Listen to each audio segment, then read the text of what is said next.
آج سے 30 سال پہلے لوگوں کے پاس ایک یا دو جوڑے لباس کے ہوا کرتے تھے۔ شادی کے اوپر لوگ کسی سے جوتے مانگ کے لے کے جایا کرتے تھے، یار تیرے جوتے اچھے ہیں، میں نے شادی پہ جانا۔ امیر بھی ایسا کرتے تھے، غریب بھی ایسا کرتے تھے۔ میرا ایک دوست مذاق سے کہتا ہے، پہلے جب کسی سے پوچھتے ہوتے تھے کیا حال ہے، وہ کہتا تھا شکر ہے، آج پوچھتے تو کہتا ہے شوگر ہے۔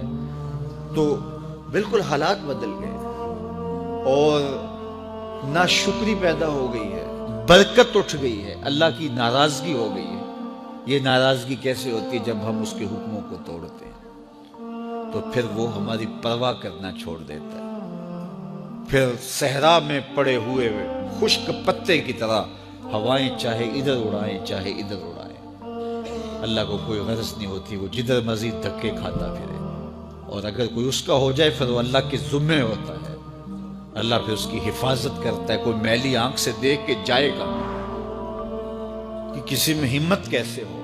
حضرت سفینہ رضی اللہ تعالیٰ عنہ جنگل میں بھٹک گئے تو انسانی بھوک سونگ کے شیر جب حملہ آور ہونے کے لیے قریب آیا تو حضرت سفینہ رک گئے اور شیر کی آنکھوں میں آنکھیں ڈال کے کہا، اور جنگل کے بادشاہ جانتا نہیں میں کون ہوں، میں رسول اللہ کا نوکر ہوں۔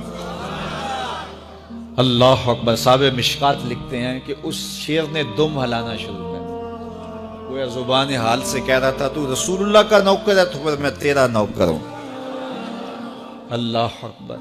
تو ہم جب ان کے نہ رہے تو پھر زمانہ ہمارا نہ رہا، تو یہ نتیجہ ہے گناہوں کا۔ اللہ اکبر۔ تو ہم اپنے کاروبار کو جب صاف ستھرا رکھیں گے، پاکیزہ رکھیں گے تو طمانینت ملے گی، سکون ملے گا، قرار ملے گا۔ اللہ کے محبوب علیہ السلام کے ایک صحابی گھوڑا فروخت کر رہے ہیں تو ایک صحابی اور آئے تو انہوں نے کہا کہ یہ گھوڑا بیچتے ہو؟ کہا ہاں بیچتا ہوں۔ کتنے کا؟ کہا 500 درہم کا۔ تو عرب گھوڑے کے اوپر سواری کر کے چیک کرتے تھے، دیکھتے تھے، ٹرائی لیتے تھے۔ تو گھوڑے کے اوپر جب ٹرائی لی نا تو واپس آ کے کہا کہ اس کا 600 درہم لوگے؟ اس نے کہا میں تو 500 میں بیچنے آیا ہوں، تو تم 600 دیتے ہو تو بسم اللہ۔ تو پھر وہ کہنے لگے اچھا 700 لوگے؟ انہوں نے کہا کہ مجھے اور کیا چاہیے؟ تو کہا نہیں یہ گھوڑا تمہارا تو 800 کا ہے۔ وہ کہنے لگے ہاں میرا گھوڑا 800 کا ہے۔ تو کہا پھر 500 کا کیوں بیچ رہے ہو؟ کہا میری مجبوری تھی، میں نے بیٹی کی شادی کرنی تھی اور میں مجبوری سے 800 کا گھوڑا 500 میں بیچ رہا ہوں۔ انہوں نے کہا میرے صاحب، میرے بھائی، میں تو 800 میں لوں، جب ہے 800 کا ہے تو میں 500 کا کیوں لوں؟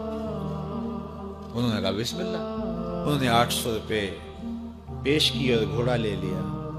تو کہا کہ میری تو مجبوری تھی کہ میں نے بیٹی کی شادی کرنی تھی اور میں اس لیے گھوڑا 300 سستا بیچ رہا تھا، اور تم نے 800 کا لیا جب تمہیں 500 کا مل رہا تھا۔ کہا میری بھی مجبوری تھی۔ کہا تمہاری کیا مجبوری تھی؟ کہا میرے رسول کا فرمان میری مجبوری تھی۔ کہا کیا رسول اللہ کا فرمان ہے؟ کہا ہمارے رسول نے ہمیں سودا خریدنے کا حکم دیا ہے، کسی کی مجبوری خریدنے کا حکم نہیں دیا۔ آج تو کہتے ہیں جناب یہ 5 کروڑ کی پراپرٹی ہے، وہ تو مجبور ہے بیچارہ اس لیے 3 کروڑ کی بیچ رہا ہے۔ ہم کہتے ہیں بس ہاتھوں ہاتھ اٹھا لیں۔ یار اگر کوئی بندہ اپنا گھر بیچ رہا ہے اس لیے کہ وہ مجبور ہے اور وہ 1 کروڑ روپے کا ہے تو ہم اس کو 50 کا کیوں خرید رہے ہیں؟ جب ہے 1 کروڑ کا، 1 کروڑ کا خریدے۔ اور جو ساری زندگی لوگوں کی مجبوریاں خریدتے ہیں، فلاں پراپرٹی فلاں کی مجبوری سے خریدی، فلاں پراپرٹی فلاں کی مجبوری سے خریدی۔ کچھ لوگ اس طاق میں رہتے ہیں، کوئی مجبور ہو تو اس سے خریدیں۔ اللہ اکبر۔ پھر ایک وقت آتا ہے کہ یہ مجبور ہوتا ہے اور اس کی پراپرٹی کوڑیوں کے بل بک رہی ہوتی ہے۔ ہم نے اپنی آنکھوں سے ایسے مناظر دیکھے ہیں۔ تو کسی کی مجبوری نہ خریدیں، سودا خریدیں۔ طاق میں نہ رہیں کہ کوئی مجبور ہو تو سستا بیچے۔ جو اس کی قیمت ہے اس کی قیمت سے لیں، پھر دیکھنا کہ عرش کا رب اس کے اندر برکت کتنے ڈالتا ہے۔ شیخ سعدی فرماتے ہیں میں رود بار کے جنگل میں تھا تو ایک آدمی چیتے پہ سوار اور ہاتھ میں سانپ کا کوڑا پکڑا میرے پاس آ کے رکتا ہے۔ تو سانپ کا کوڑا ہاتھ میں اور چیتے پہ سوار، تو میں ڈر گیا۔ جب میں ڈر گیا تو وہ مسکرا